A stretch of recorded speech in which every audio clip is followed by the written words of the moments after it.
So welcome to the SWAU channel. We've got a legend with us this week. No cover, no backup, no way out. Take Cover is out now in the US and the 14th of October in the UK. And we've got the star, the legend, that is Scott Adkins. Scott, welcome to the show, sir. Hello, Brian. How you doing, mate? Oh, do you know what? I'm doing better now. I finally got you on the show because I've been a fan of yours since, well, donkey's years. And I was brought up with martial arts because my dad was a karate teacher. And yeah, I never did it because I'm a wuss. So I watch films. But your dad's well hard. Oh, God, yeah. Breaking bricks with his head, you name it. Oh, legit.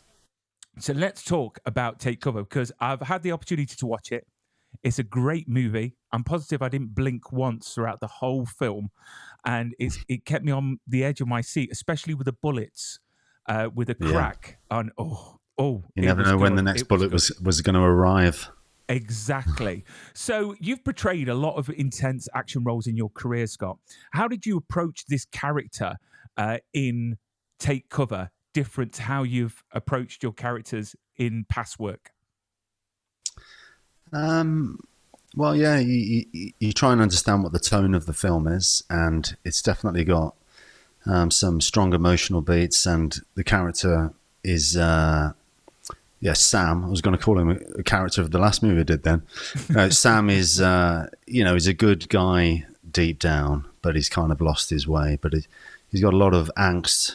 The way it's set up at the beginning of the movie, he definitely realizes that the job he's been doing is not all he thought it was, and maybe he's been deluding himself a little bit, and his eyes are now wide open, and he's having a revelation inside, and he's realizing that the things that he's been doing, he may not necessarily be the good guy that he thought he was. So there was a lot of opportunities to play with that, and the pathos and the emotional stakes and everything he's going through with his friend Ken and these two girls that he's trying to save. And I just thought it was a great script written by Joshua James that allowed us, because I'm working within a certain budget level. So because it's quite contained, I felt like, okay, we can do something here with this. And that's how it all came about, really.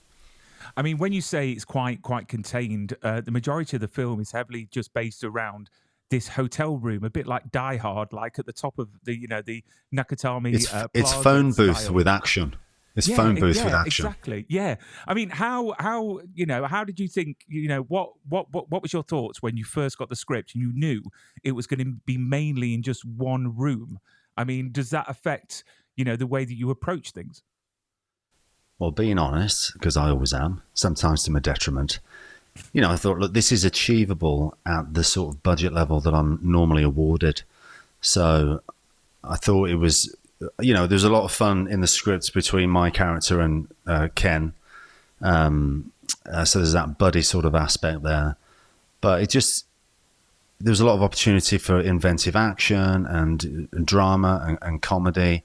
And I found the script and I took it to Ben Jacks at Signature, and he wanted to make it, the producer.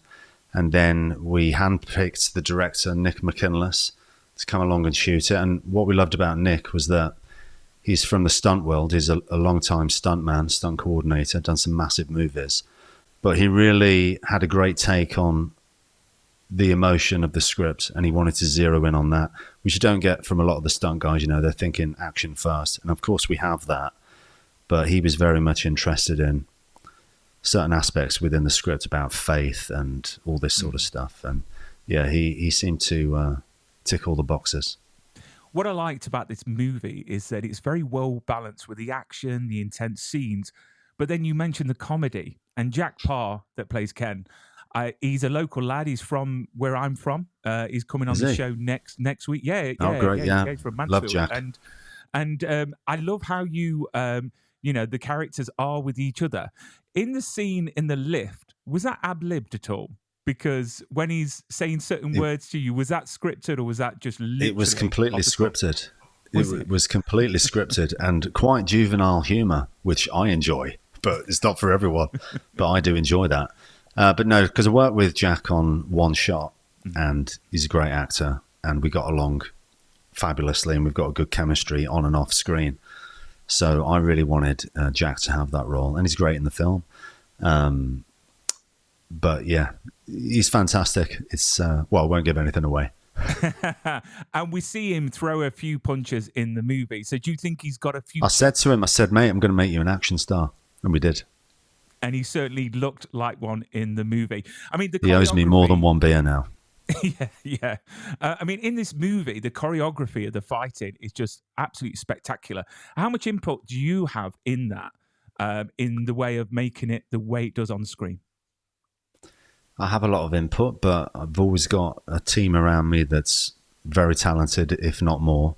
And our director, Nick, was able to bring on his stunt team, British stunt team, that have done massive films. And they've worked on the biggest of the big films, and they know exactly what to do. So I was able to just relax and let them get on with that. I say I've got a few ideas about the action here and there, but if I feel comfortable, I don't need to get as involved, and I can just obviously concentrate on the acting. There was a lot of acting to be done, lots of dialogue. So, the more time I had to work on that, the better. Have you got a favorite scene from the film that you just think, I love doing that? Honestly, I love the stuff with Jack. It was so fun to do, and it's fun to watch. I think we've got a good rapport. But no, there's some nice little introspective, more emotional moments as well that I thought came across really well. But I really love the end as well, when it really kicks up into another level when the drone arrives. And basically I said to the producer, look, this movie is basically me with stuff blowing up around me, and the end of the movie just completely encapsulates that. And I love getting amongst all the pyrotechnics and all that sort of stuff. I do enjoy it. I mean, how safe is it on set? Because, from a stunt performer's point of view, I mean, do you have a stunt double, or is it just all you? And if it is all you, does that make the director a bit nervous in case you get injured? I do have a stunt double, but I don't think I use one on take cover. There was a big high fall that we did. You can't really see it very well in the movie, but I did it myself. And they rigged it up with a sort of descender rig, and I jumped off quite a height. And they didn't think I was going to do it, so they had the stunt guy there. He was testing it, and then I went up, and I've said I'm going to do it. I've done some stunts before, but nothing like this. And I must admit, I was a bit nervous, but I said I was going to do it, so I was going to do it. But I think they were expecting me to go, no, it's all right. Yeah, but, I've read that the director said that you weren't great with heights, and you may or may not have screamed when you first did. I screamed as the character. Okay. Yeah, we'll give you that. Yeah. Who is this film for? The film is for action fans, like all of my movies. I'm an action star. I wanted to be one since I was a little kid. That's what I am. That's what I do. So if you like action films, I like to think that if people like action films, they'll put on a Scott Adkins movie. Yeah, exactly. And I've been a fan of yours for many, many, many moons.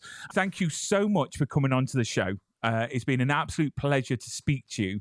It's pity we haven't got more time, because I wanted to find out about your background and everything like that. But you've got your own YouTube channel, which everyone needs to check out as well, because you do some amazing interviews on there, which I will put on the link below on this video. But Scott, thank you so much. It's been an absolute honor.